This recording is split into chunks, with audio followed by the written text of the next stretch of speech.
অসমৰ 3,40,00,000 জনতাই নিন্দা কৰিছে।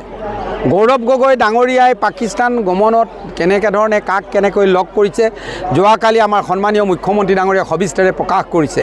গৌৰৱ গগৈ ডাঙৰীয়াই তেখেতৰ যদি কিবা ক্লিন আছে তেওঁক 10 ডেজৰ ভিতৰত তেওঁক ছাবমিট কৰিবলৈ কৈছে আৰু এইটো মিনিষ্ট্ৰী অফ হোম এফেয়াৰ্ছলৈ পঠাইছে। মই ভাবোঁ যে গৌৰৱ গগৈৰ নিচিনা যিসকল বদন অসমত আছে সেই বদনসকল নিপাত যাব লাগে।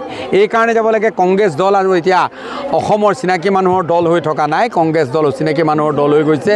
কংগ্ৰেছ দল ভাৰত বিদেশী হৈ গৈছে, ভাৰত বিদ্ৰোহী হৈ গৈছে। কংগ্ৰেছ দলৰ সভাপতিগৰাকীয়ে যদি এনেকুৱা হয় গতিকে কংগ্ৰেছ দলৰ তলৰখিনিতো আৰু কি হ'ব আপোনালোকে জানে। গতিকে তেওঁলোকে নিজৰ স্বাৰ্থৰ কাৰণে দেশখন বিক্ৰী কৰিবলৈও তেওঁলোকে কুণ্ঠাবোধ নকৰে। নিশ্চয় বিচাৰোঁ। যদি দোষী হয়, যদি ভাৰত মাতৃৰ বিৰুদ্ধে তেওঁ থিয় দিছে তেতিয়াহ'লে তেওঁক আমি নিশ্চয় কঠোৰ শাস্তি দিব লাগে।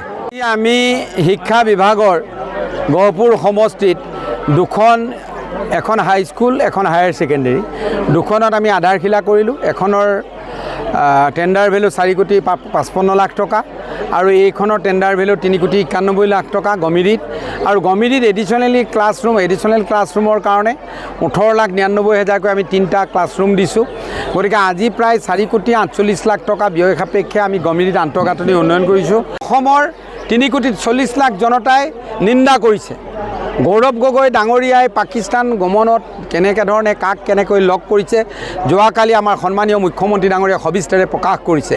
গৌৰৱ গগৈ ডাঙৰীয়াই তেখেতৰ যদি কিবা ক্লিন আছে তেওঁক 10 ডেজৰ ভিতৰত তেওঁক ছাবমিট কৰিবলৈ কৈছে আৰু এইটো মিনিষ্ট্ৰী অফ হোম এফেয়াৰ্ছলৈ পঠাইছে। মই ভাবোঁ যে গৌৰৱ গগৈৰ নিচিনা যিসকল বদন অসমত আছে সেই বদনসকল নিপাত যাব লাগে। এইকাৰণে যাব লাগে কংগ্ৰেছ দল আৰু এতিয়া অসমৰ চিনাকি মানুহৰ দল হৈ থকা নাই, কংগ্ৰেছ দল অচিনাকি মানুহৰ দল হৈ গৈছে। কংগ্ৰেছ দল ভাৰত বিদেশী হৈ গৈছে, ভাৰত বিদ্ৰোহী হৈ গৈছে। কংগ্ৰেছ দলৰ সভাপতিগৰাকীয়ে যদি এনেকুৱা হয় গতিকে কংগ্ৰেছ দলৰ তলৰখিনিতো আৰু কি হ'ব আপোনালোকে জানে।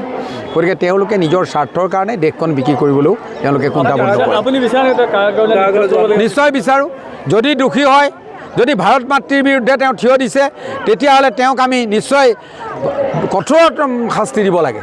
আমি শিক্ষা বিভাগৰ গহপুৰ সমষ্টিত এখন হাইস্কুল, এখন হায়াৰ ছেকেণ্ডেৰী, দুখনত আমি আধাৰশিলা কৰিলোঁ। এখনৰ টেণ্ডাৰ ভেলু 4,55,00,000 টকা আৰু এইখনৰ টেণ্ডাৰ ভেলু 3,91,00,000 টকা গমিৰিত।